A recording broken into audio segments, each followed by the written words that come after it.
বাড়িতে কাঁকরোল থাকলে তৈরি করে নিন কাঁকরোলের এই মজাদার রেসিপিটি। প্রথমে আমি কাঁকরোলগুলোকে গোল গোল করে কেটে নিয়েছি। সাথে মশলার জন্য নিয়ে নিয়েছি পেঁয়াজ, রসুন, আদা ও কাঁচামরিচ। পেঁয়াজ, রসুন, আদা ও কাঁচামরিচ মিক্সচারে আমি পেস্ট করে নিয়েছি এবং কাঁকরোলগুলোকে লবণ ও হলুদ মাখিয়ে নিয়েছি।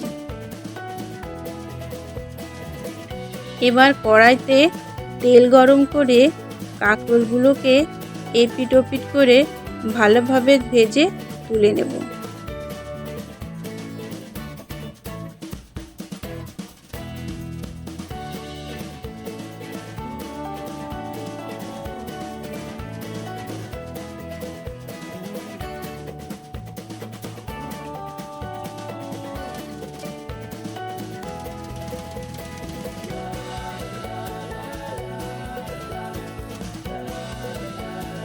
এবার কড়াইতে সেই তেলে ফোড়নের জন্য দিয়ে দেব জিরে এবং এর মধ্যে দিয়ে দেব আগে থেকে বেটে রাখা পেঁয়াজ, রসুন, আদা ও কাঁচামরিচের পেস্ট।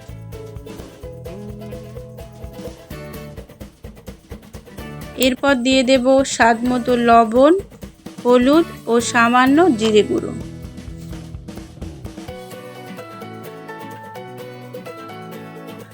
মশলাগুলোকে এবার ভালোভাবে কষিয়ে নেব মশলার উপরে তেল উঠে আসা পর্যন্ত।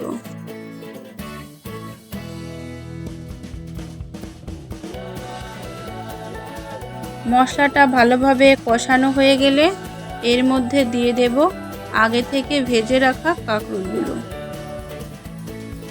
মশলার সাথে কাঁকরোলগুলোকেও এবার ভালোভাবে কষিয়ে নেব।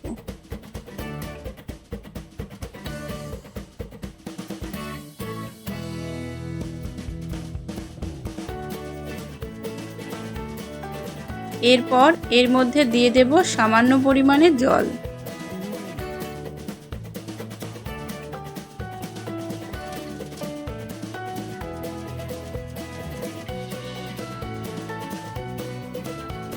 জলটা শুকিয়ে আসলে 1 চামচ চিনি দিয়ে নামিয়ে নিলেই তৈরি হয়ে যাবে কাঁকরোলের এই মজাদার রেসিপিটি।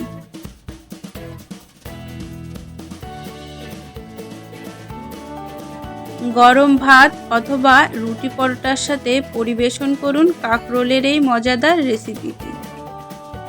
ভিডিওটি ভালো লাগলে সাবস্ক্রাইব করে পাশে থাকবেন।